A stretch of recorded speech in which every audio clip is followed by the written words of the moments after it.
Super basic macros 101. We feel like we have to cut things out in order to lose weight, and macros are the blessing that have been given to all of us that tell us otherwise. We can include all the foods that we love in appropriate moderation, and we can also see results because of it. Love it. We love it. What we want to understand first is why would we track macros and how does that impact our goals? So first and foremost, macronutrients are protein, carbs, and fats, and they are what make up calorie count. So when you are looking at something like a nutrition label like this bread, the 60 calories per slice, those calories are calculated from those 4 macronutrients. And I have a whole video on how to read a nutrition label for more on that.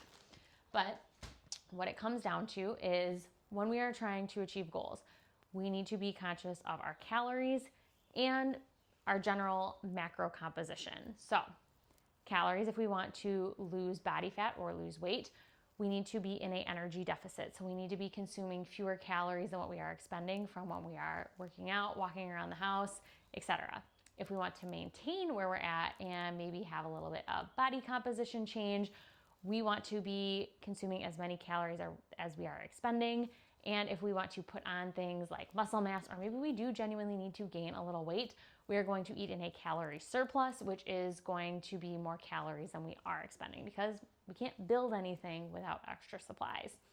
Now, where macros come in is how we look and feel during those processes. So protein, carbs, and fats are the 3 macronutrients, and we need all of them in a well-rounded diet. First and foremost, protein. I call this our builder block. It is what helps us maintain and build muscle tissue. We can't do that without it, which also protects our metabolism. Our muscle tissue is the most metabolic tissue on our whole body. So the more muscle tissue we have, the more calories we burn, the higher our metabolism is.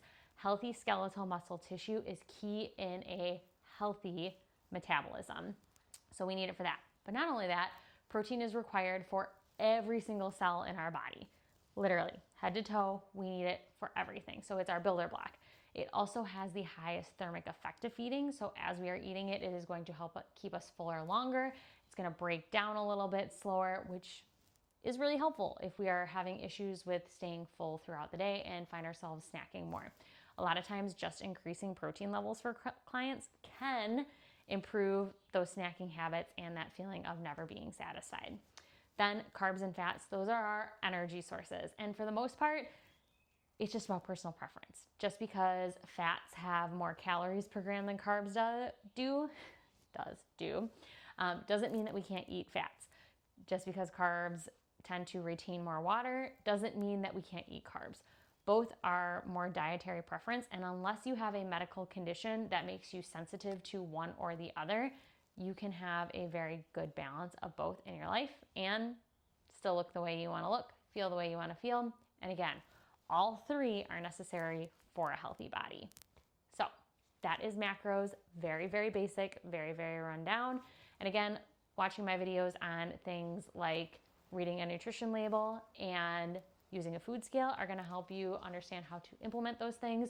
And the last video that's going to help you understand how they come together in a meal is going to be my video on well-rounded plates.